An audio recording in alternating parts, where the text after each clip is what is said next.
Are we good to go? Yup. Yeah, I'm good. I'm not good. Okay, we're going anyway. Here we go. Oh, no. God, a little rusty on this. On this episode of the Culturesmash CAST, Ferrari goes Zoom. I'm in my horror musical vampire era.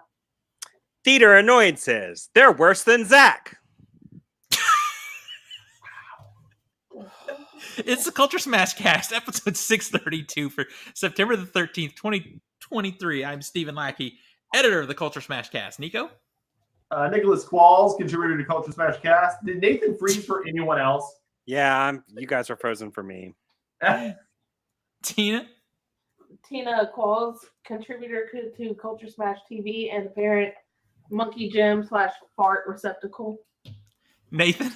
Oh, my God. Nathan Savino, contributor to Culturesmash.tv. So, for audio listeners, this is the stuff that you miss not joining us every week on YouTube because Nathan's face is frozen. Zach. My name is Zach. Fuck you, Nathan.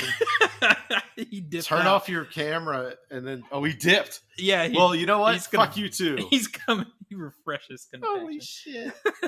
Okay. Well, okay. So while we wait on him to return, as I was just kind of referencing, join us every Wednesday night for, live on YouTube, Twitch, or even Facebook at 6:15 CST, and pick your favorite platform and enjoy us, or join us and join the conversation. We do watch the comments and try to interact with people during the show, so please do that.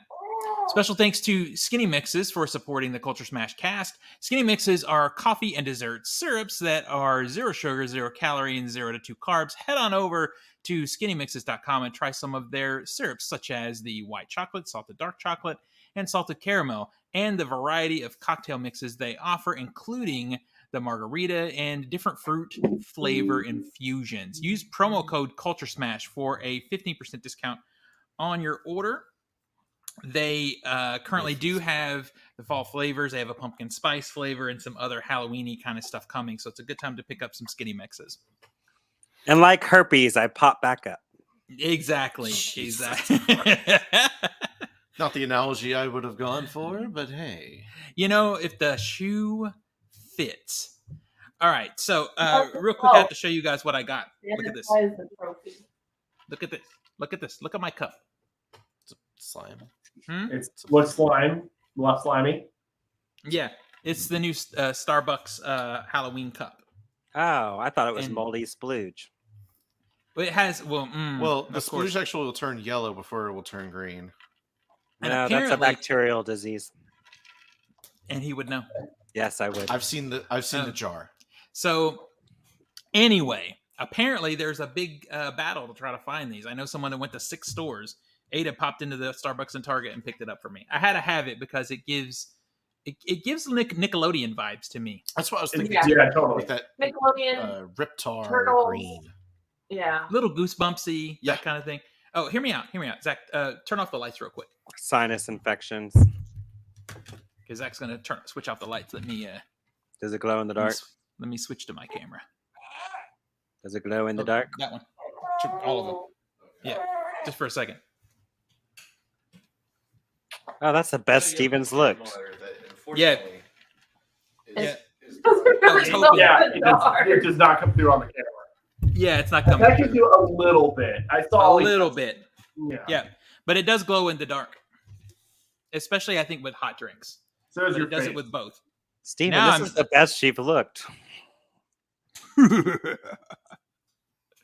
See, now I'm noir. Your horror movie lighting. This is riveting for our audio listeners. Well, this is what you get for not joining us on the live stream. But anyway, I just wanted it because it looked like Nickelodeon, and now apparently it's a big thing that people are trying to fight for it. I guess they're limited supply, but they're out in Starbucks now if you want to pick it up. I love Starbucks tumblers anyway because they're perfect size for iced coffee. I wish I cared hard enough for a cup. This from the guy who spent 3 weeks bringing the same water bottle in here. So excited about it. Yeah, because it keeps it cold. Yeah. Mm-hmm. I wish I cared enough about cups. It's in my car right now. Okay then. Mm-hmm. I see. It's the one I have one fucking cup that keeps shit cold.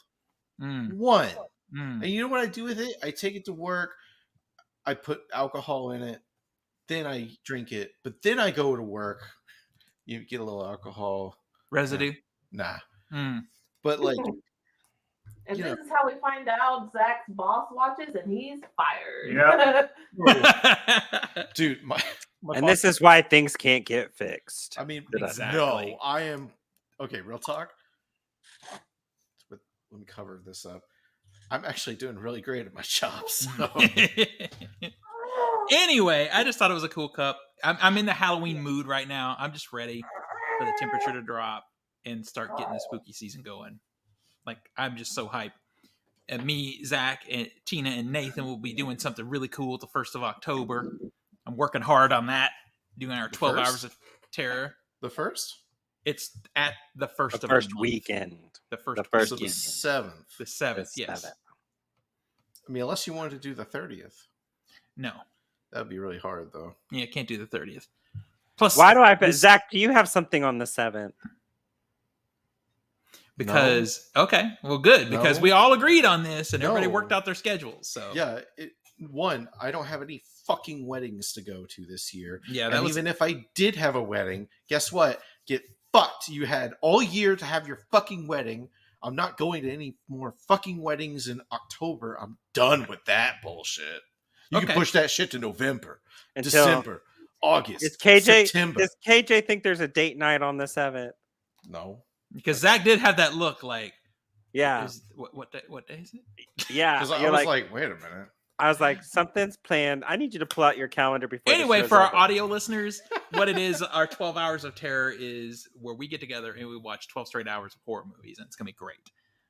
7 movies. Seven. Or 6 if you really need to push If we it. need some time, yeah, but I think I'm shooting for 7. I'm shooting for 7. That's what I'm shooting for. So it's probably what it'll be. But anyway, moving on to movies, we had our fall film ball bidding the other day. Fuck. Some bullshit. Bruh. How's everybody feeling about their game? Yeah. I'm I'm good. feeling fantastic about my game. So I switched strategies midway through, and then I was like, I'm gonna go for the wild cards, and How'd that work? I got fucked. I felt like that. Don't feel so nice, does it? So I mean, basically at our this point, I left it, and I was like, damn, we should have kept the Taylor Swift movie in. Oh, yes. So yes. basically our film ball game is, in case you're new to the channel, is for every 4 months we assemble a list of the domestic wide release films. We each take 100 virtual bucks and bid on the movies we think are going to make the highest box office the first 4 weeks of release. And that is why we are arguing right now, because Nathan did not do well with his strategy and got a bunch of shit movies. And But that is why Nathan is currently in the lead with the Equalizer with $49.7 million. So he can enjoy it while it lasts. Yes. Yes. The only movie that has made money so far. I feel really good about my list as long as Aquaman comes out. If it gets pushed, The trailer should be coming out today or something in the next couple days. Yeah. See, Here's here's the thing about our game is everybody has at least one big-ish movie or potential big movie, realistically. However, the TikTok game, I can already call that right now. Yeah, I could probably pretty much call it too. What you and I were discussing, Tina, I agree with you. They played so different. It was really interesting comparing our game to their game, because they were also leaning heavy into what Zach was saying about Five Nights at Freddy's being such a big movie. Like, that movie went for $40 in their game because they were all convinced. Yeah. You know what? Because they're smart. But I'm going to watch it on Peacock just because. Honestly, it's going to be easy You to... won't do that Wait, because hang on. You won't do that because you need the numbers for your fucking pushing 150, Hang on, asshole. Tina was trying to say something. Go ahead. I can tell you who's going to win. It is going to be Chris, because Chris has the following movies: The Marvels, The Inventor, Hunger Games, The Holdovers, Wonka, and Aquaman. Yeah, that's a win. Yeah, the Marvels, Wonka, and Aquaman alone wins it for him. Those three And films, honestly, I think, wins it. The challenge is who's going to lose the worst between Leo and Jason, because Leo has Next Goal Wins, A Haunting in Venice, Wish, and Five Nights at Freddy's. And that's it. He's convinced Five Nights at Freddy's is going to keep him in the game. Probably. Nathan Jason is the one I think is going to lose because he has The Equalizer 3, The Kill Room, The Nun 2, and Exorcist Believer. Yeah. So it was really fun watching their game. I wish you guys had seen it. So basically we have two games going now. We have the YouTube game and we have the TikTok game. Watching their game happen, Jason, it was, Zach, you would have loved it because it was so obvious. Jason had decided he was going to play for all the horror movies. That's kind of what I was trying to go The for. problem is the same issue that Zach had is there were other players who weren't playing for all of the horror movies, just specific ones. So they outbid the shit out of him on the ones they wanted and screwed up his game, which is what happened to someone else I know, right? Zach? Yeah. That must really suck for them. Yeah, it must really suck for them. Man, that would be terrible. I think I have to remove that to Nathan. happen. Be a shame, eh? Yeah, it would be a shame for that to happen. This game, I haven't had a game like this one in probably 3 seasons where I got everything I intended to get. It just usually doesn't happen for me. Somebody usually fucks my game. Top Gun Maverick.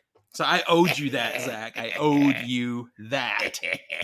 I'll never forget that because I went up to you and I was like, eat shit. And you were furious. And I made fucking bank on that movie too. Yeah, you did. Sadly, you still didn't win though. That's the thing. You're just like so close to a win and then it just gets pulled away from you. Yeah. It's delicious. I know. So apparently you booted Nathan after he connected back. Oh. I thought he was gone. You're a bitch. I was letting people speak. Oh, I thought you were froze. Tina just told me that your internet was out, so I thought you were froze. No, I didn't know his internet was out. I said you booted him right after he got connected.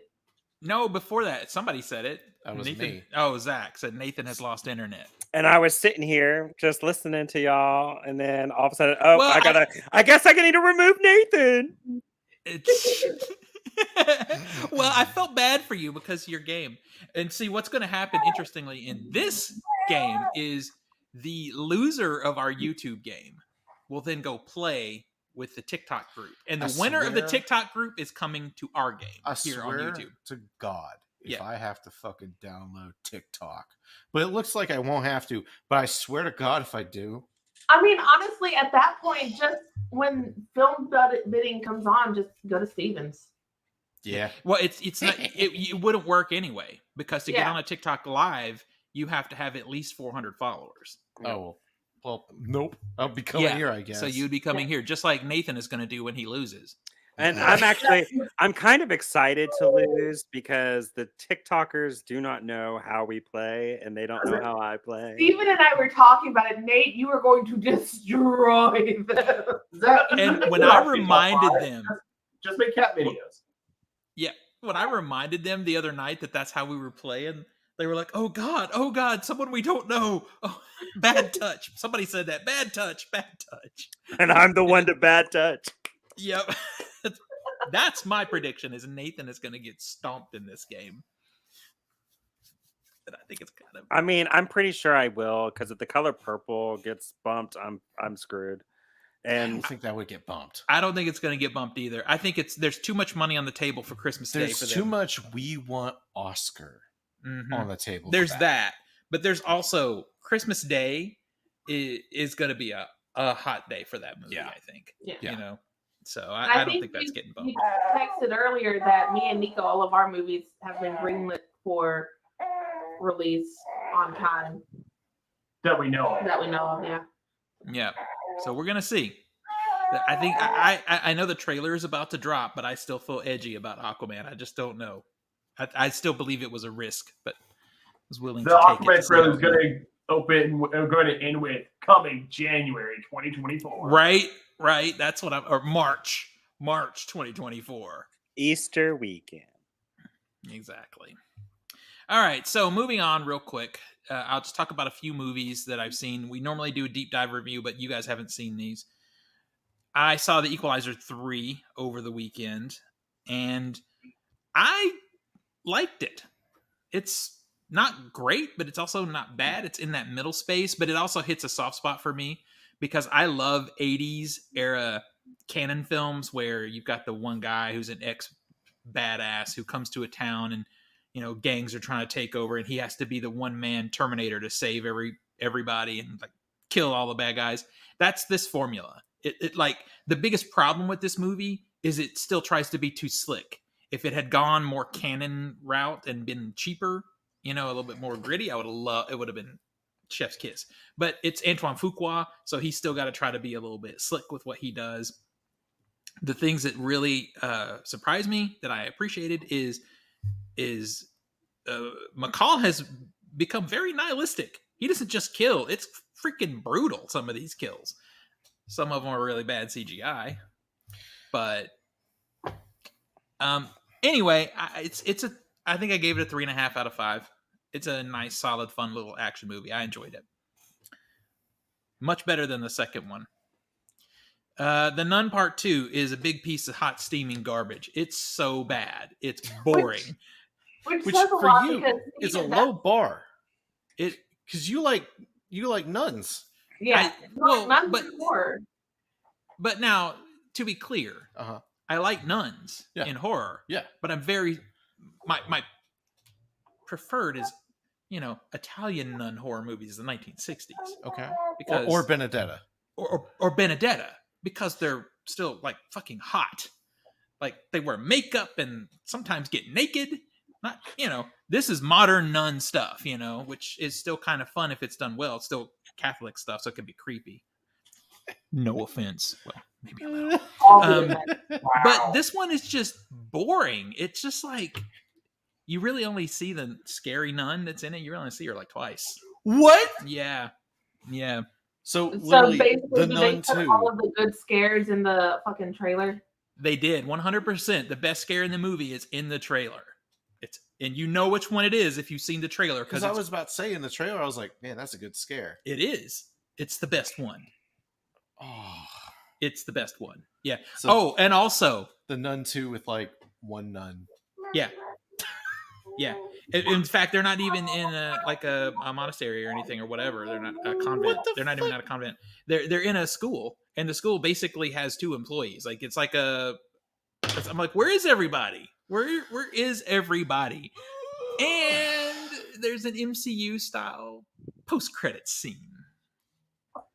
Does Annabelle come out? It's like, I want to recruit you, nun, to the. I mean, it's not quite that, but that's no, I gotta look this up now. It's like, what the hell is happening right now? I have to look this. So yeah, it's not good. It's like the first Nun movie redone, except with some National Treasure elements. So what is this? Take that as you will. It's bad. And Zach and I actually saw a repertory screening this weekend of The Big Lebowski. Was that this weekend? I'm sorry, it wasn't this weekend, but we didn't talk about it. I mean, we saw. Okay, if we're doing that, we saw 3 films 2 weeks ago. Is it just we've seen like at the Belcourt like what 4 films now? Yeah, 4. Because we saw a really great movie Sunday, but I want to talk about Lebowski for just a second because we saw that it's anniversary and the theater had bowling in the aisles. Wait, first off, do you want to tip your hat as to our topic later? What do you mean? Oh no. We won't get into that. I saw the TikTok on how bad Zach bowled. Yeah, at least I hit the pin. That was some bullshit. That was some bullshit because I used the holes, and then Steven comes and goes, "Oh, you're not supposed to use the holes," and then fucking hits. That was some bullshit. Well, because when you look and the holes, Well, when you look at the ball, it was like a kid's bowling set. Yeah, it's So one of the the plastic. finger holes are only that deep, and I'm like, why would you use the holes? They're only you can not even get your first knuckle into them. So I didn't use them and beat his ass. Beat that ass at bowling. But then we saw The Big Lebowski, and it continues to be one of my favorite comedies of all time. It was so delightful. We'll get into more of that later. We have more to say about it, but we have an associated topic. But then we also saw this weekend the Sorcerer, and I would wager no one else has seen that movie. I haven't seen it. Holy shit! I This want to movie see is it. awesome. Yeah, because especially like I saw the TikTok about you guys going to go see it. Yeah, it's. I was excited for Zach to actually get to see it because it's so tense. It is the most tense movie about driving a truck that you'll ever see in your life. It's so good. So they're celebrating William Friedkin, so they're showing a lot of Friedkin movies, and we're going to see some more. I think the next one coming up is Why Are You Shooting Me, the Bird? Why you got to be rude? That's the bird. Yeah. This is my finger. So you want to talk about some of the other stuff we saw? This is my finger putting it to my face like this because my head's heavy. Wait. We saw True Romance. Finally. Which, surprise, surprise, that's a good fucking movie. I've been saying it for years. It was a really rough DCP, but hey, when the movie's good, the movie's good. Nico, Tina, have you guys seen that movie, True Romance? I know Nathan hasn't. No. Holy Shit's good. shit. We got to get a viewing party together so you guys can see this beautiful 4K I have. It. It's so good. It is a movie written by Quentin Tarantino and directed by Tony Scott. And it's so cool because when you watch that movie, you can absolutely see both creators on the screen. Yeah. It's Tarantino dialogue, but it's slick as shit like Tony Scott. And I think the marriage works nearly perfectly. There's probably one or two places, arguably, that some of us have problems with, others of us don't. But in general, it's there's a couple places it's like, you drop the ball, Tony. Yeah. Or the cinematographer or the editor. But there's a couple moments it's like, that is incomprehensible action. But it's like you get Patricia Arquette, you get Christian Slater, but then you get all these small little surprises in there, like Brad Pitt coming on for a couple of scenes and stealing the movie for those scenes. And then James Gandolfini, bringing one of the nastiest scenes in the movie. Yeah. So it's so good. I'm glad we saw it together in the theater. We followed that up with The Nice Guys, which also is a very fun movie. I bet Nico has seen The Nice Guys, right? I've seen The Nice Guys. It is a really fun movie. Yeah. I hadn't seen it. It was fun. Yeah. Well, that's why I kept telling you. It's a fun movie. It was a good kind of double feature to see together. It had a bad trailer. It did have a bad trailer. Like when you finally see the film and you look at the trailer, you're like, the fuck were they thinking? So because I'm clenching my butt just a little bit about the pushing 150. Hold on. Can we please put a piece of charcoal in your butt? Because by Christmas, you're going to get a diamond. Yeah, we're going to get a diamond. So I'm just under 100, and that means I'm going to have to see about 100 films in the next 4 months or 100 films in 4 months? 50, Holy 50, shit. 50 films. I'm just under 100, so I've got 50 more to go.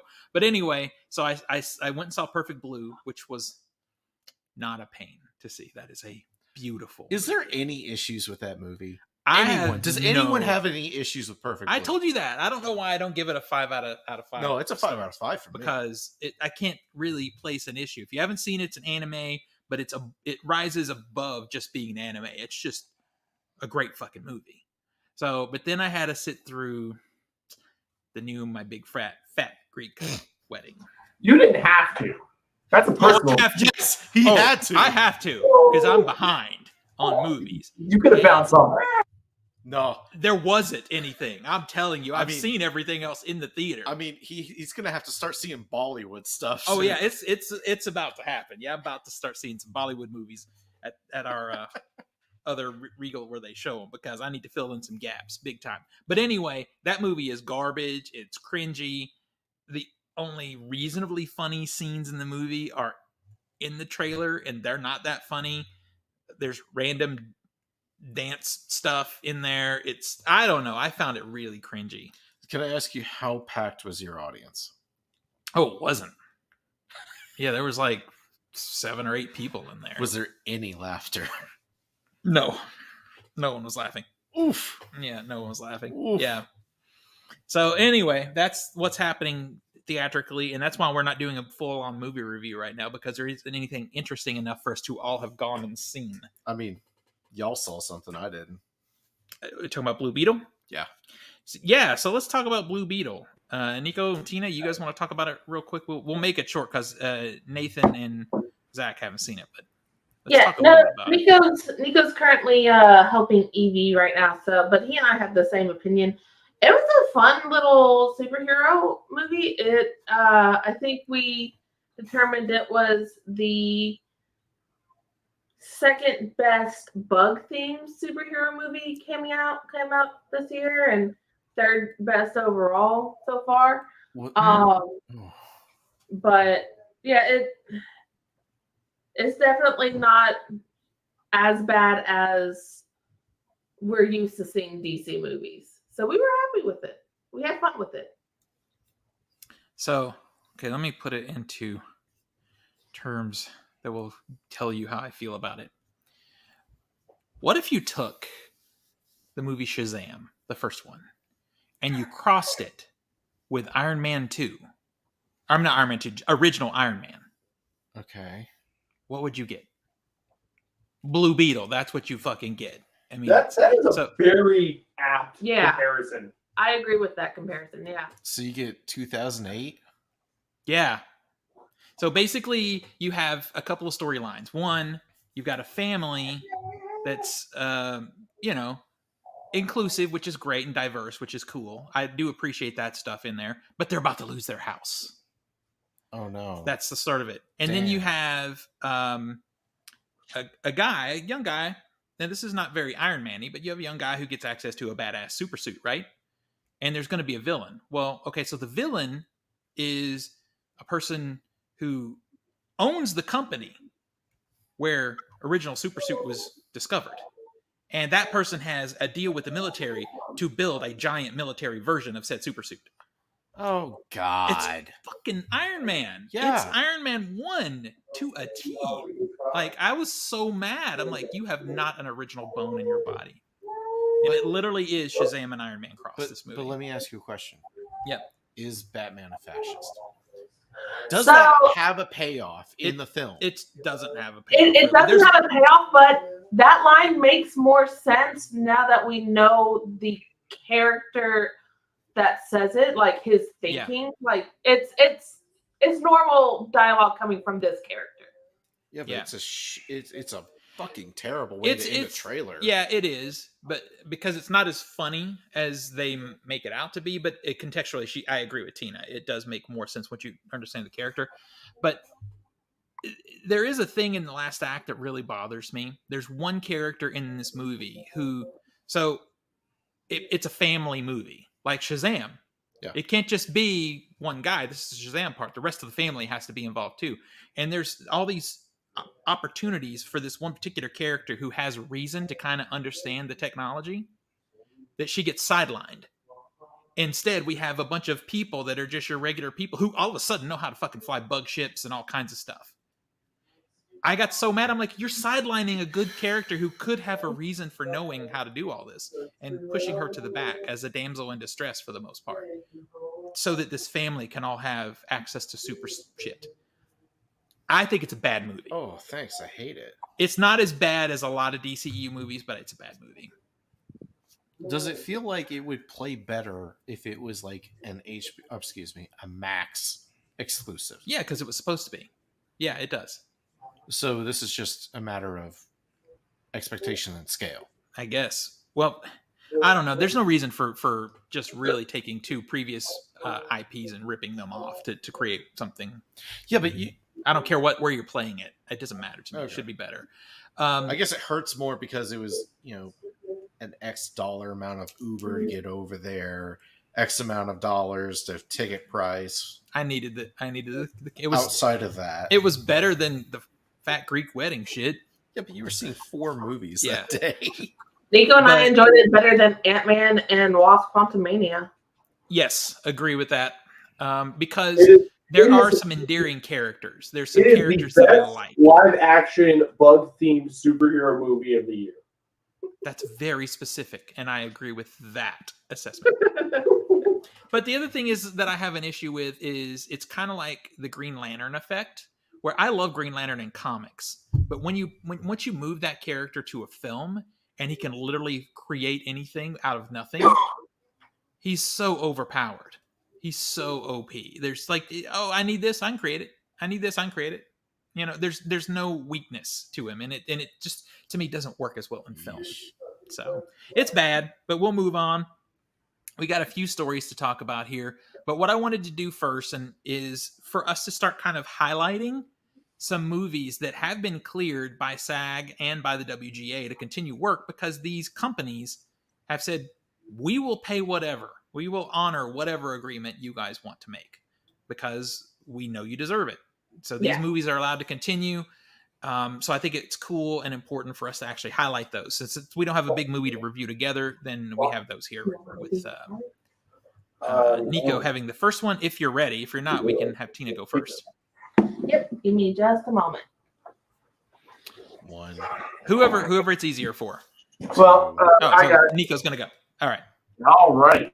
So, first movie we're going to cover is Ferrari, which is an American biographical sports thriller directed by Michael Mann, written by Troy Kennedy Martin about Enzo Ferrari, the Italian founder of the car manufacturer Ferrari.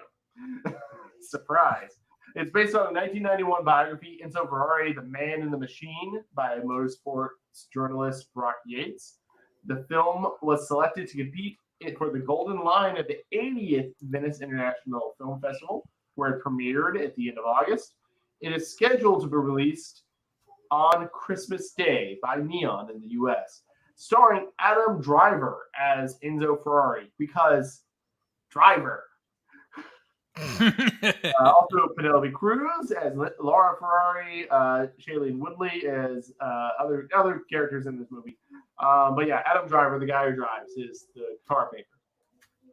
A few funny things that stood out to me about this movie is there's a weird trend going on right now where we have one movie that features a character, and then we have to have a second movie that also features that character. Like we've got Ford v Ferrari already, and now we've got Ferrari. And then we had Elvis last year, and now we're getting Priscilla. I'm like, is this a weird Hollywood trend right now where we just keep bringing the same character back from a different perspective? Well, I mean, this is a little bit removed from Ford v Ferrari. It's like, yeah, I guess there was an idea of like that movie did well.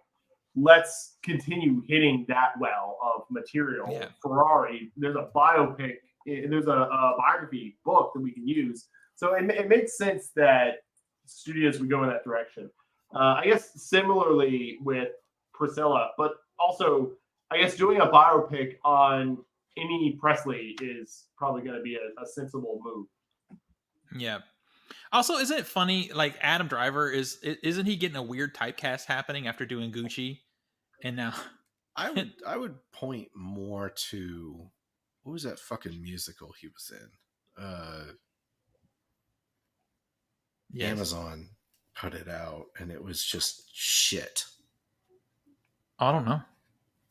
I don't remember. All I know is it stood out to me that I wonder if there's some similarity in character or something that Michael Mann liked when he saw that movie or something, because it just seems weird to me. I love Michael Mann though, and I love, like, he's a filmmaker that Annette.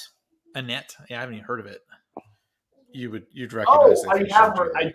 I remember Annette. I haven't seen it, but I do remember the movie. Yeah. I watched like 20 minutes and I was like, this is fucking garbage. Anyway, I feel like Michael Mann almost like I feel about Ridley Scott. When he hits, he fucking hits. But lots of times he doesn't hit. So I root for him every time. I'm like, oh, this is the time. My boy's going to hit this time. I don't know, man. And then we don't know. We just got to wait and see. I don't know, man. We got to wait and see. I feel black hat. I smell a black hat here. It could be. We just have to wait and see. But I will say that his production company and him and everyone involved is willing to do right by SAG, so I'll support them as well. Hold on. First off, name a good Michael Mann movie. Manhunter. Can name another one? Miami Vice. Okay. Collateral. Okay, Collateral. There we go. Because I could not, off the top of my head, name a good Michael Mann film. Like Heat. I'm sorry. Overrated as shit. I told you when you went to see it that it's long and kind of boring. Dude, it's like double the length it should be. Yeah, that movie would be great if you trimmed it by an hour. Well, yeah, you just end it with the big gun shoot. Instead of De Niro getting away, you just shoot him. Yeah, would have been better. Yes. Like, you end it there. But anyway, moving on. We got one more. All right, Tina? Parent swap. I love the parent swap that's happening on the video. If you guys listening to this, you really should join us on Wednesdays. Or you can watch the rebroadcast throughout the week. Listen, we have a system. Don't knock it. All right. There's a new music-driven horror comedy coming to theaters. A voodoo deity transforms burlesque dancer into a Valentine vampire. Blood only whets her appetite, so she must eat her victims' beating hearts. Baron Samedi drinks rum, smokes cigarettes, and chases after mortal women. His wife, Maman Bridget, is the red-haired Celtic goddess Bridget of Irish mythology, adopted in Haiti as their goddess of death. Women seek her for protection and justice. Bridget O'Brien is a red-haired waitress and burlesque dancer at Van Nuys dive bar. She is exploited by her boss, her boyfriend, and finally, a sleazy attorney who attacks her, only to have her arrested for assault. Then comes the abusive prison matron. Finally, Bridget attempts to take her life, but Baron Samedi intervenes, thinking her the reincarnation of his disappeared wife. Directed by Richard Elfman and starring Anastasia Elfman. Oh, it's one of those things, isn't it? Like, my wife / daughter / I don't know. I cannot find this movie anywhere. Hang on, I'm going to pull it up because I think title got cut off.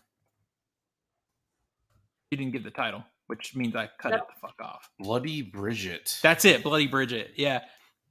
And it's funny too because when I look the company up, this is a fascinating way to sort of learn about how Hollywood works. Because this movie and so many movies that are allowed to continue production, if you look at the production company that's making the movie, it's named after the movie. Because, well, this is really common, even in big movies. What they'll do to budget for it is create a shell company that is essentially collecting money just for that movie. And this is one of those. It's like Bloody Bridget LLC or something like that.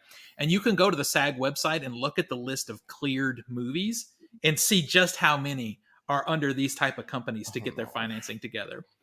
Okay, can I just but be real here? He also wrote this movie, which is hilarious. Can I be real? This has the same production quality level as something like Veronica. Yeah. Which I think I'm the only one to have fully suffered through. I haven't watched it. But that is not something you want to, like, that is not something you want to be like, yeah, we're on the same level as Veronica. Like, listen, if they're willing, eyes on titties. If they're willing to pay their SAG actors properly, I will give them my support. Will I see it in the theater? You're not going to see this in the theater. Will I watch it on VOD? Well, I was going to say, you will, because you need to hit 150. No, I mean, I doubt this will get released in theaters. I don't think you understand. Veronica is too low budget and well, not, I think not even good enough as a midnight movie at the Belcourt. You're also like, it does look cheap, but you're also making an assessment that you don't have any backing for. You're just comparing it. I watched the trailer. Oops. It doesn't matter. It's not the same movie and may not necessarily be treated the same way. We don't know yet. But I do agree. This could be a Shudder, like direct to Shudder, is what could happen to it. Well, Veronica went to Shudder, so yeah, that's what I was going to say. We'll see. But what I think is really funny about it is the bookend. You had like top tier A-list filmmaker, big studio, piece of shit, self-funded, basically, horror movie, and both can do right by SAG and WGA. Yet HBO right now, I don't know if you guys saw the article. I didn't want to put the whole article in here. I just wanted to kind of highlight it. But HBO, Zaslav came out and said that HBO is going to lose $500 million this year due to the strike. Damn, Good. that's sure a shame. If only there was some way to If fix only that. if only there was something you could do. And you want to know what's funny? Is if Zaslav had been willing to give SAG and the WGA combined what they wanted, it would have cost them $47 million. Which is better. He keeps coming. I feel like Zaslav is not long for this company, to be honest, because every time he comes out and speaks, it makes them look worse. Can I be real? Ever since they upgraded to Max, I have used it like 90% less. Yeah. It is I think I logged on fucking to it awful. once. I can't. What did you say? What did you say, Tina? I said I think I logged on to it once, and I was like, nope. I remember when they did that, and we went to log on and realized they didn't upgrade the app. They made a new app. Yeah. You have to log in. They did make a new app. Yeah. Which is stupid. Nathan, do you still use Max at all? Cable, so. Yeah, I have Max, or yeah. But I mean, do you actually use it? Do you log into it and watch stuff? Only like whatever pops up that I know, like main movies. I don't go through and look for TV shows. I don't browse because it's hard to browse. Yeah, I mean that's the biggest thing in here is like navigating that fucking app and not like I really wish, and I truly wish this upon like all the apps, is if you're like, I don't want to see HGTV, I don't want to see Food Network, I don't want to see this shit, and you can just check, and it just boil down to like your preferences. And that is, I don't like to compliment Netflix on anything because I fucking hate Netflix. But at least their algorithm tools, while they only push stuff they want to push toward me, and I hate it for that, at least they push stuff that they want to push toward me based off stuff that I've already watched. No, I want to go on Netflix and be like, hey, this is a Netflix-made film. Uncheck. Yeah. This is a Netflix-made But TV show. my point is, it doesn't matter what I watch on Max. The first things I got to look at is a shit ton of Joanna Gaines. Yeah. Like, I don't want any of this shit. Yeah, it doesn't matter if I go in and watch whatever Criterion movie I could find on there, or whatever Batman animated movie, or whatever I choose to watch on Max. It doesn't change the fact that I got to go through all this home improvement stuff and all this other garbage because they're desperately trying to push that stuff because they're trying to force these two like companies together, and it's just not working. Like, surprise, Disney, at least, the first thing when you get to the home menu is it's like, here's our new shit, here's our hubs. Yeah. Yep. You can just choose where you want to go. Hulu has one of the shittiest interfaces in bad. Streaming, but I prefer it to Their what's library is happening in Max. better. Yeah, their library is better. They had fucking District B13. Yeah. How long I haven't seen that movie? I'm going to go over there and watch that. Oh I my need to see god, it it's so good. But yeah, it's just interesting to follow all of the strike stuff right now and just see what a mess it is. And speaking of dumb shit, Nico, you have a story. Yeah, I was kind of interested as to why you put this in the script because it didn't seem like something that we would typically like praise. I don't know. We're not praising it. Poke fun at it. Sony Pictures chief Tony Vinciquerra calls AI, quote, a very complicated subject, end quote, but he sounds very optimistic that the creative minds in Hollywood will embrace and appreciate artificial intelligence, dispelling any concerns. Quote, you can't take someone's image or likeness without their permission, he said in New York at an investor conference hosted by Bank of America Securities, according to Deadline. And he continues, and everyone in the AMPTP, which is the Association of Motion Picture and Television Production Companies, everyone in the AMPTP and the production business is fully aware of that and will adhere to that. So I think on AI, we'll find a way to come to a common ground, hopefully soon. This guy's a fucking idiot. Like, yeah, it's this kind of shit that's like, this is why this is one of the reasons why the strikes are just keep going, is because like heads of these production companies are so Stupid. detached from understanding the concerns of actors and writers as to like the problems with AI, in addition to all the other valid stuff that they're striking on. Yeah. Well, that's why I actually put it, is because we're just talking about Zaslav, and I just wanted to show that Zaslav is getting all the attention, but he's not the only tone deaf one. Like these companies, Disney, Sony, HBO, they're Warner Brothers, they are just led by completely inept CEOs. Because one, he only mentions the one part, the image part, when the really challenging part, because they have to be willing to sign their name on something for an image to be used in perpetuity that way, and no one's going to do it. But the scarier part is the under the table fucking writing scripts with AI. Yeah, and he doesn't even mention that. He doesn't even speak on it, which I think is really telling. Well, that's the next part. So he says about those concerns, quote, that is so far from the truth. AI is an unbelievable tool for the writers. Every writer we talk to, every writer they talk to says, we're using AI to speed up our process and make it better. You can't copyright a product that is generated by a computer. You can only copyright product made by a person. So we're not going to take a script written by a computer and make it into a TV show or a film. Bullshit. Bullshit. Bullshit. I like you're pointing out all the other production companies. The Disney one, I think, is one of the fascinating ones because I feel like Bob Iger had garnished goodwill coming back into the role.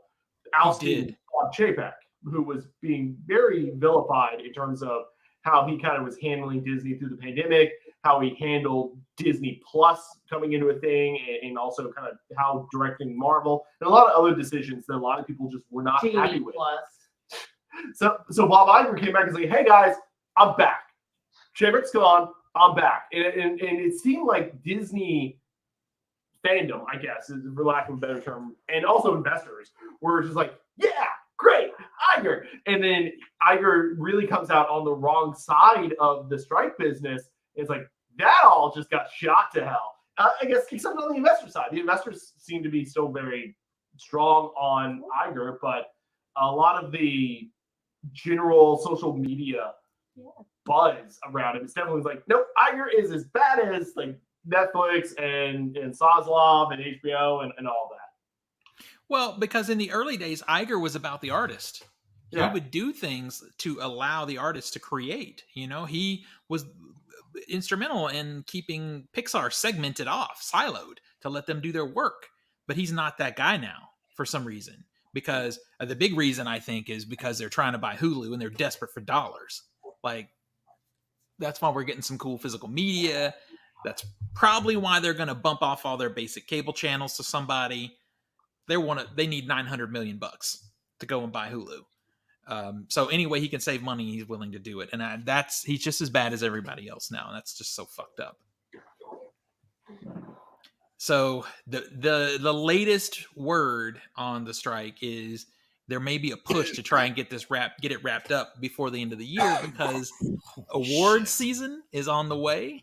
And if there's no actors to receive awards and promote projects, it'll be the greatest Oscars ever. Yeah, but there won't be an Oscars. They can't do it. Well, they had already pushed the Emmys and stuff too. So, so we're going to lose the Oscars, the Emmys, a lot of the Grammys. All that stuff's about to get impacted. So a lot of money is about to be on the table. So that's the latest thing that I'm seeing. On the flip side, though, this is about to possibly expand outside of movies and television. SAG-AFTRA is currently putting to vote for its members to authorize or not the ability to strike against video game manufacturers. So, like, SAG members get to vote pretty much this month. The deadline is somewhere towards the end of the month on to authorize the board be able to strike if they feel like they need to as those negotiations continue. So there might be a two-front strike on SAG's side. Yep. And boy, that'll be miserable for some people. All them video games get delayed even more. Good thing I've been replaying the whole Doom series. It's a good I got thing. shit to play. I'm playing Fallout 3 like crazy, so I'm good. Well, I started Starfield, and I told Zach, I'm like, this is why I don't play Fallout, because shit, there's a lot to do, and I don't want to do it. I really want to play Baldur's Gate 3 so bad, but I don't have anything I can play it on or time. I guess I should play that at some point, but you got to buy it, right? It's like a $60 one-time buy. Baldur's Gate 3 is like a top-down MMO. Like a Diablo kind of thing, right? Yeah. It's not really my thing. Yeah. All right, so with that, we're going to move into another little piece here, something that Nathan had recommended we do, and we are finally getting back around to it. And we want to talk about going to the movies. And this week, we're going to talk a little bit about some of our favorite movie theater horror stories. And Nathan, since you've been so quiet, why don't you start? Bad times. Well, mine just actually happened 2 weeks ago when Armando and I went and saw Haunted Mansion in the theater. And because you watched a terrible movie. No, literally 20 minutes into the movie, a group of like young adult kids come in and they are just loud. They have their flashlights on their phone. Oh, no. They're walking up the stairs. They're talking to each other, joking around, laughing, literally dead in the movie. There's only 7 other people in the theater and everyone's going shh, shh, shh, and stuff. Armando got pissed. He stood up, went out, complained, came back in. No one came in to deal with them. Literally 5 minutes later, there's flashlights coming behind and they're doing a TikTok live or a Instagram live in the middle of the theater. And then a domestic dispute starts between a girl and a guy in the back. Oh, God. And this mom gets up, goes and gets the staff, drags the staff in. The staff go and talk to them and say, okay, if you all don't sit down and like whatever, you get 1 pass this time. If we get another complaint, you're kicked out. As soon as the staff leaves, 2 of the gentlemen get up, leave, go out the side door, set off the alarm. Security comes in, and then the girls are just that they were with stay in the back. Security guard comes, shuts the door, turns off the alarm, and the girls are just sitting there. We're about an hour into the movie, and all of a sudden, the girls start FaceTiming the guys who are waiting for them outside the theater. Okay. Full disclosure, nothing, I think I can speak for Steven. Nothing for Steven and I come anywhere close to that awful. Holy shit. No, the only times I've had something that might have even been close to that, I fucking left really quick. Like, I just dipped and figure I'll see you. Yeah, I left for my worst theater. Holy fucking shit. Oh my god. Shit. That's... And I can almost, I would put money on the possibility that they were doing everything they could to get kicked out just to like have the video, you know? I have no idea, but I've never witnessed anything like that. I've never seen like flashlights in general being, unless someone was like dropped something when they were looking for something, but literally walking in with the flashlight on the phone, laughing, giggling, carrying buckets of popcorn and something else, and no respect for anybody else in the theater. Oh my god. That's insanity. Yeah. I agree with Tina. All right. I agree with Tina. I feel like maybe they were trying to get kicked out for the video. I have no idea. Like if they were streaming on TikTok or Instagram. But their phones weren't out when the staff was there. So I'm shocked. I'm like, first off, I would never go back to that theater. Yeah. That was my nightmare experience. Holy shit. Insane. You know, we're talking nightmare. We're not talking night terror. Yeah. You know? I have dipped out on a movie screening because I couldn't get seats I liked. That's how easy I could dip out.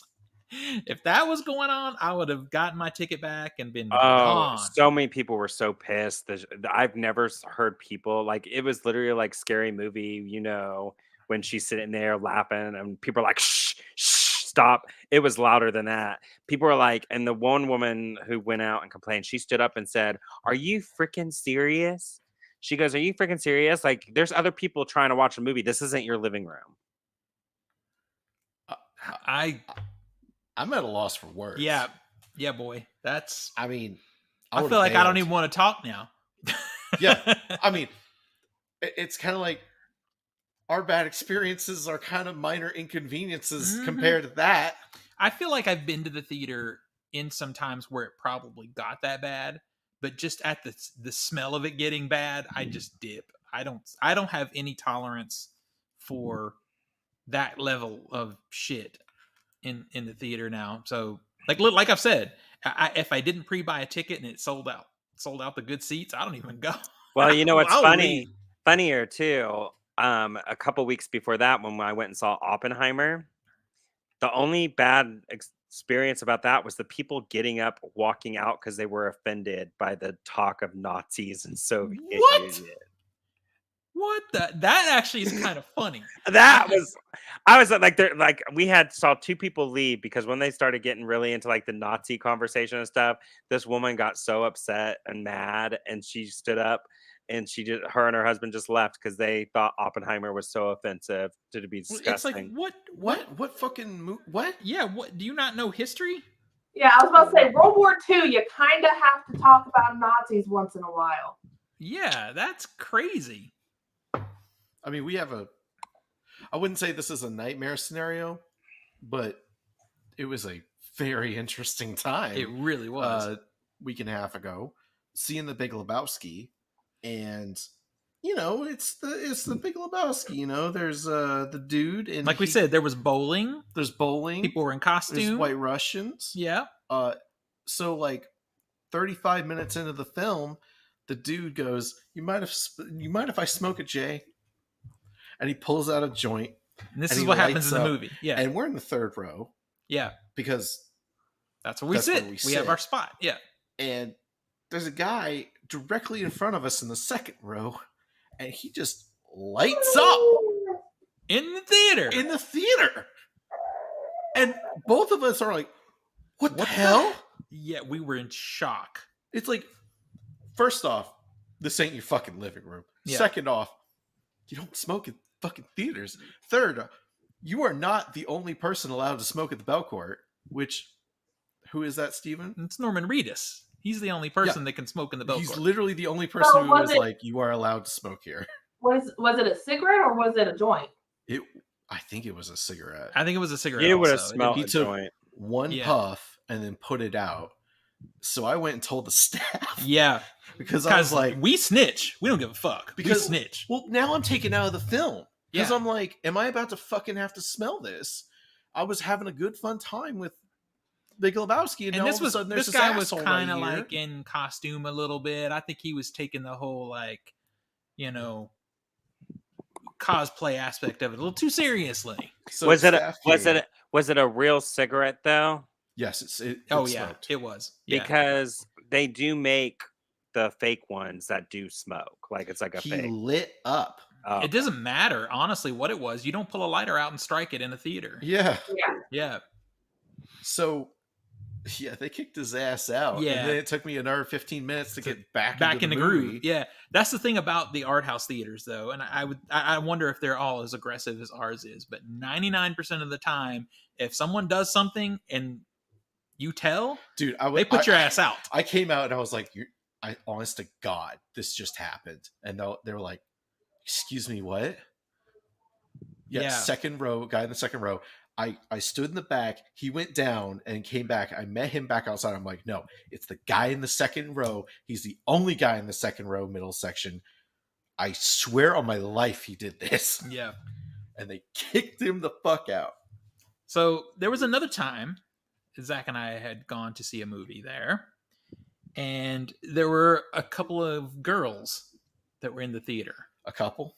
Wait. No, I'm not talking about that one. Okay. There were. I think it's just two girls. It was three. Was it three? Yeah. Anyway, they had gotten bored with the movie. You could just tell. Well, they expected a horror film, and the film is not that. Yeah, I'm being vague about the film because saying too much could be kind of spoilery. Yeah. So the film doesn't matter. It was a good movie. It was really good. Could have been a great movie. Yeah. So, but anyway, they start just making noise. They're Crinkling their fucking water bottles. Yeah, they're just sitting back there doing all this whispering, chit-chatting the whole time. So once again, Zach goes and tells. Yeah, because I'm sorry. I'm just like, I see a pattern of Zach being the guinea pig or the snitch. The one that, yeah. To be well, fair, okay. So the reality of it is too. Zach can get in and out of the theater without much commotion faster than I can. Also, I'm just gonna say, and I don't mean this as a negative, I can notice details in a dark ass movie theater. Yeah. Me, usually what happens is I'm like, something's happening. I'm not sure what it is. And it's hard to go and convey that, right? But what happened that was great is that was going on. And I think the staff is like, okay. So they come in and just sort of chill. I did see that. And they just sort of hang out and watch. They watch these girls for a few minutes and literally they come up and kick them the fuck on out. It gave them their ticket money back. We found out later. That's fine. Don't care. They're like, you guys aren't enjoying the movie. You can't ruin it for everybody else. Get out. Right? So that's two really interesting instances in the Bell Court. Now, there was another instance. And guess what? The film got exponentially better as got soon as way they better. left. Yeah. So another instance, there's literally nothing to have been done about this movie. There's nothing we could do. Seeing red. We went to see 8th Grade. A good movie. It's a really good movie. I couldn't have told you that when we left. And it was so funny because, there's a certain crowd that you're used to seeing at the Bell Court. We go in to see 8th Grade, and this thing was sold out. And it was packed with like... This fucking screening causes PTSD now. If I'm going to a movie now, yeah. I said PTSD. I thought you said PCSD. It No, said PTSD. Yeah. I swear on my life, PCSD. this screening... Yeah, this screening causes like traumatic stress disorder from now on, because whenever it's a new film and it's sold out, me and Steven get really nervous. Well, I'll give you a perfect example of that PTSD in a second. But so what happened? We go, and it's a coming of age story about a girl. She's going to 8th grade for her first time and going through all the changes and whatever, and all this stuff. It's a real cute movie, really well done. But at this screening, it was sold out, and like of 250 people, there were probably like 20 guys in there, and everybody else was like 15-year-old girls. That was scary enough as it is, because my experience with 15-year-old girls in the theaters, they can't fucking be quiet. Well, it's 15 to 22. I would say everyone was doing this. Yeah. But what happened is there was this weird hive mind thing that happened in that movie. Every time this little girl did something cute, in unison, the entire female crowd all together would go, "Aww," every fucking time. And I looked at Zach and it's like, nothing to do about this. We're the ones who aren't. But then they started talking during the fucking movie, like, "Oh my god, girl, get out of there! I'd be so out of there." Like, it was. I was so red. Like, Zach I was just so fucking He hot. was so mad. That's like when I went and saw Megan, and all the gays were like, "Yeah, you go, queen. You better dance, work, girl." But hold on. If the movie's having fun, that can enhance your movie. Not for me. I don't like that kind of interactivity in a regular movie. Paranormal Activity 3, which is a dog shit movie to begin with, but audience participation could elevate that to fun. This was, I would say, relatively serious, but kind of comedic. Mm-hmm. But there's a scene where she nearly gets sexually assaulted, and there's nothing cute or fun about that. No. And the movie says, "No, please take this seriously." Mm-hmm. And instead, I get this girl being like, "Oh my gosh, I would be so out of there. Oh my god, get out of there, girl." Like, fucking, like, shut up. So, okay. Living room. So this is what's funny. Is because of that experience, Zach and I went to see one of the movies we went to see the other day. They were having the premiere of Bottoms, and we looked at that crowd and we were both like, "Fuck no, hell no, hell no." We'll see that one at the end of its run, or maybe on VOD, because no. Like, it's happened 3 or 4 times where your audience is just like, when we went and saw Skinamarink, and it was sold out, and we're like, "Oh fuck, we're doomed." And then for what? After the first 30 minutes of that film, you could hear a pin drop. Yeah, everybody was hooked. It was beautiful. Yeah. Whereas this is the opposite of that, where you're just like, the movie is actively being ruined by the audience. Yeah, but that was so funny because it's the first thing I thought is we saw Bottoms, and it was really packed, and it was all like young teenagers, mostly girls. We were like, nope, because it could be a good movie, and we wouldn't fucking know it. Not in that crowd.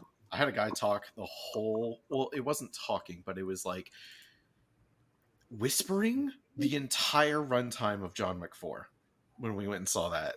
They were whispering because it felt like someone was either translating into Spanish or they were filling them in on the plot, which if you're going into John Wick 4 and you haven't seen John Wick 1, 2, or 3, and you're just like, no, fill me in, well, fuck you. You're in the wrong place, and you can go back home and pause the movie and they can fill it in. That was annoying.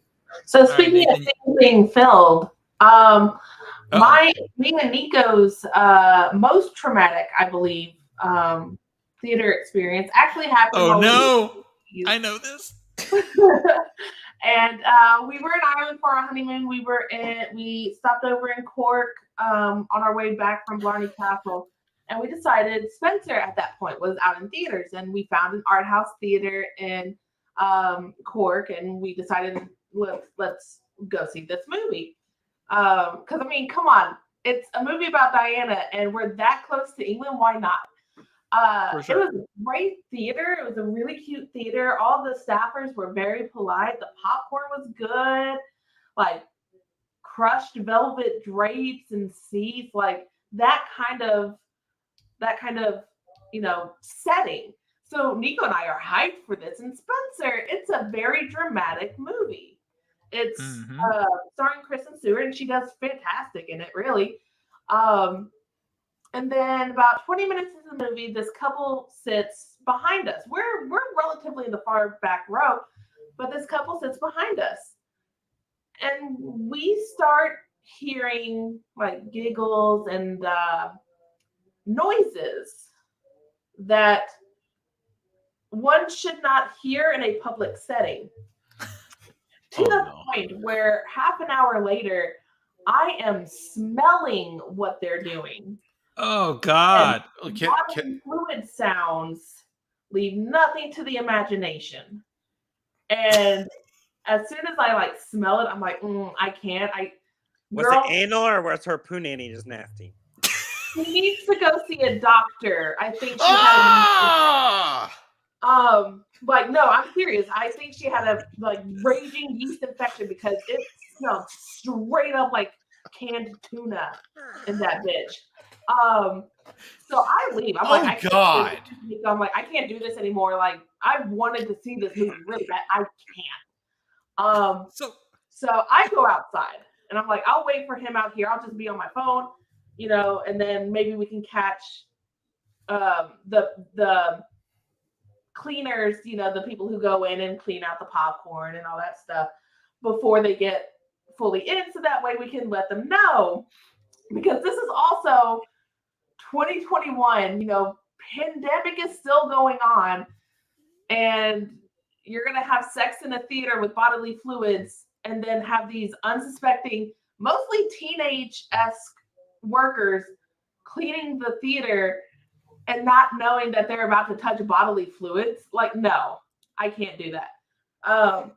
No, I wasn't even out there for 5 minutes before Nico comes out and he goes, I started smelling it too. So we went to the head office. We were like, or the ticket counter. And we're like, hi, we're not looking for anything. We just want to let whoever's cleaning know in this theater, in this row, there's going to be bodily fluids. People were having sex back there. And they're like, the staff was just like, oh my God, are you serious? And I'm like, unfortunately. So they're like, we're so sorry. I don't know if they got kicked out, but they're like, we're so sorry. Here, let us give you these complimentary tickets for and we're like, we only have one more day on this side of the island. Then we're driving into the middle. And they're like, go on ahead and take them. I'm like, okay. So we left them for our Airbnb host. But it was like, I still, to this day, have not seen Spencer all the way through. Because anytime we start the movie, it's just like you said, PTSD. I'm just hearing those sounds and smell it. Is like, Well, that D gonna smell like PTSD. BTS. Ooh. I don't know. It's interesting hearing all these stories because it kind of puts, I don't know, perspective to where it's like, oh no, there was someone talking. Nathan's like, sit down, sweet summer child. I have stories of horror to tell you. And then there was a time we were seeing Avengers Age of Ultron. Luckily, it wasn't the first time we were seeing it. It was the second. But this complete stranger sitting behind us, why is it always the people behind us? Anyway, this complete stranger behind us taps me on the shoulder and goes, it was that scene where Black Widow is coming out of the helicarrier into the, what is it, Shanghai or Bangkok or whatever, when they're trying to get the cradle away from Ultron.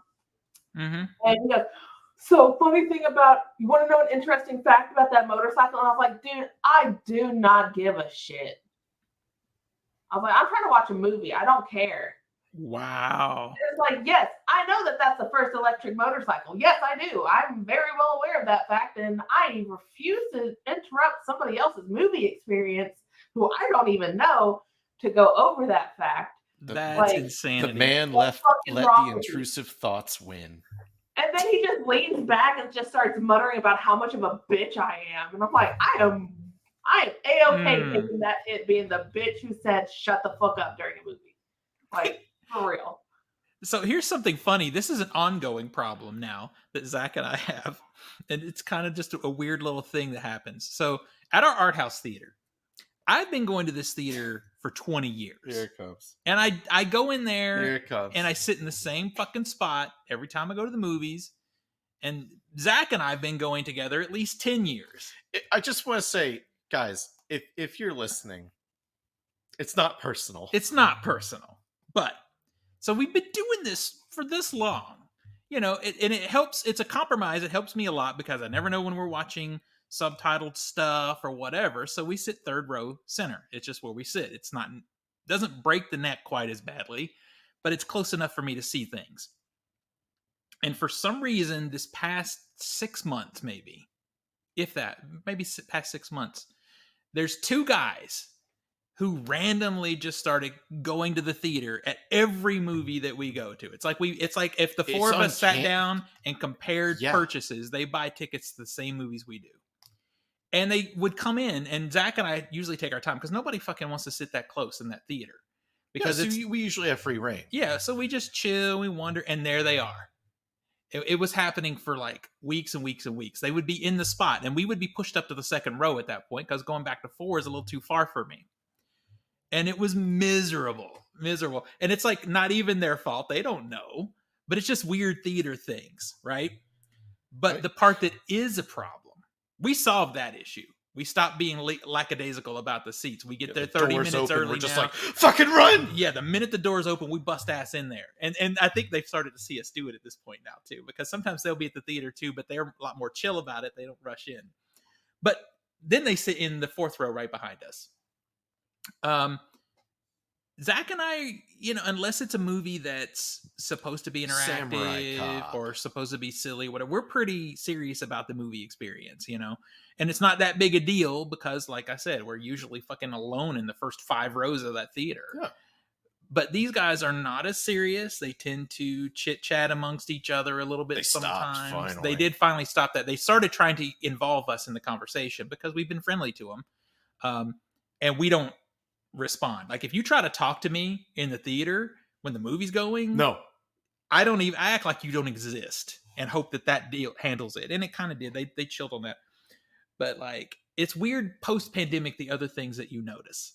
Because I brought one thing to Zach's attention and now he noticed it. And now it affects him too. Damn it. Is both of these guys, I don't know if it's they don't handle popcorn well or if they have chronic allergy or what, but they'll be coughing their fucking asses off right behind us. And it just gives me, it's probably nothing. It just skeeves me out because they don't cover the mouth. They're just sitting, they could sit anywhere. And Zach and I, we have a strategy. Like when we go, it's like checkerboards, right? We look at people that are behind us and we sit one seat to the left or right of them in front of them because these are not stadium seats. Yeah, it's just, hey, let me not get in front of you. Yeah, but they sit directly behind us always. Wherever we're fucking sitting, they sit directly behind us. And a couple of times I felt the air on the back of my neck from a cough, and it just freaks me the fuck out now. It's just some things that you shouldn't do post-pandemic era. I can remember us going to see Tenet in IMAX. There were 5 people in the whole theater. 3 of us were in our group. And I remember right before the movie started, it's the largest theater in Middle Tennessee. Mm-hmm. Okay. There's 6 people in the whole theater. Yeah.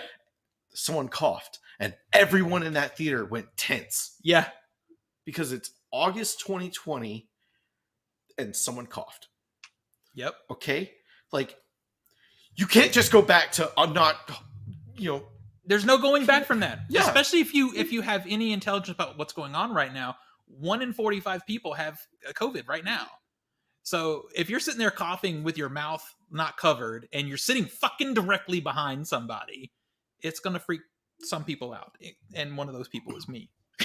And last time it was me. And so, yeah, so they switch sides.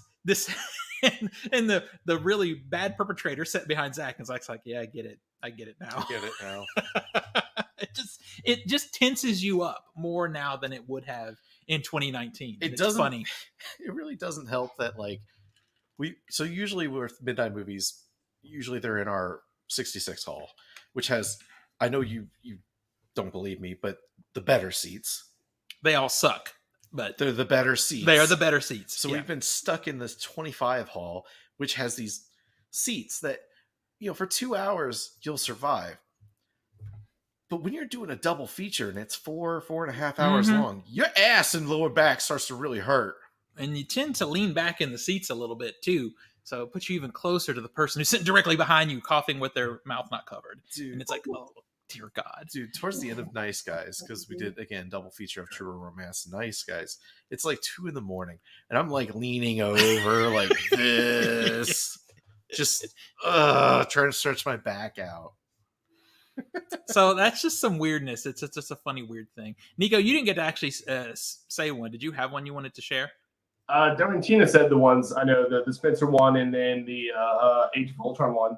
I guess the only other one that I had is an honest to God film reel like melt and separate that before then had only ever seen in movies themselves. When it was the Bling Ring. It was the Bling Ring. It was the Bling Ring at a second run theater where he's running an actual film reel and it broke down and the film burned and separated. Wow. I've had that happen once. I had it happen once, but at a film festival, not at a regular theater. And it's traumatizing when it happens. And to this day, we still haven't watched Bling Ring. Yeah. I remember going to see that at that second run theater. There was a screening. Took my girlfriend KJ to see Cloudy with a Chance of Meatballs 2. It was the last new release 35 millimeter screening. Outside of the art house, a mainstream theater, and it was a rough ass print. But there's a part in the film where they're starting to like do this speech, like we're gonna get out of here and we're gonna do, and the film just hard cuts, like something had happened to the film, and it's the middle of an action chase scene. God knows how they got there, but it was a beautiful moment where we're just like, all right, enough of that shit. I still haven't watched it to know what happens. I just prefer that version where it was just cut. Run! You have to say one more instance that was actually pretty recent. It was for Mission Impossible Dead Reckoning Part 1.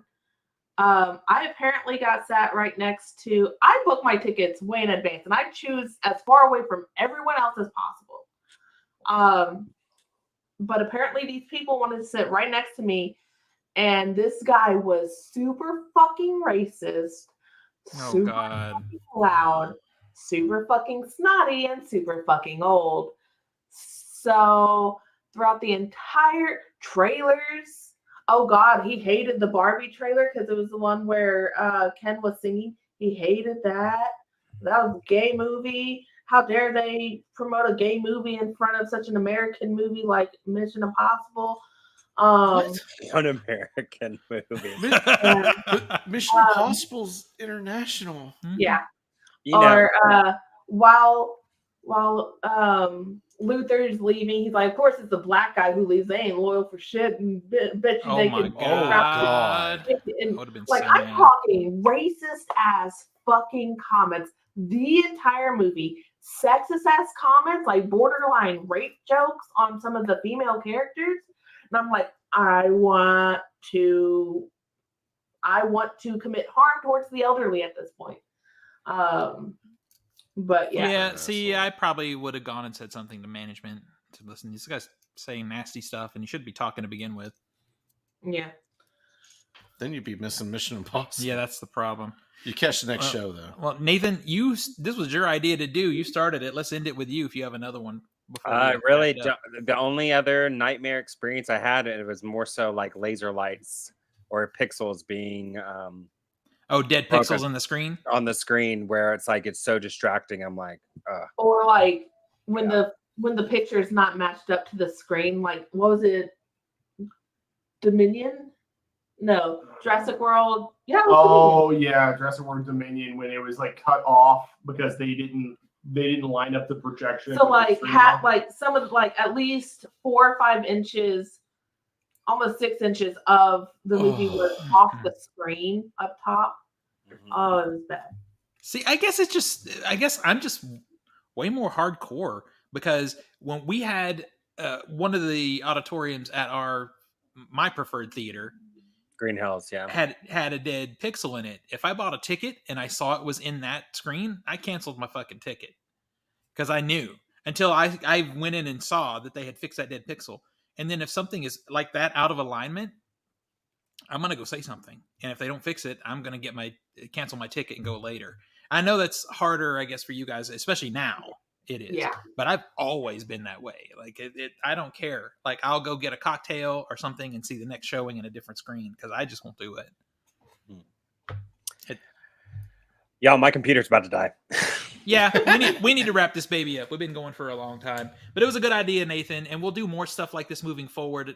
With the strike happening and movies getting shifted, there's going to be some times where there's not a big movie for us to review, and we'll do some stuff like this. So if you have suggestions, things you want us to talk about, you can feel free to hit me up, and we'll consider that.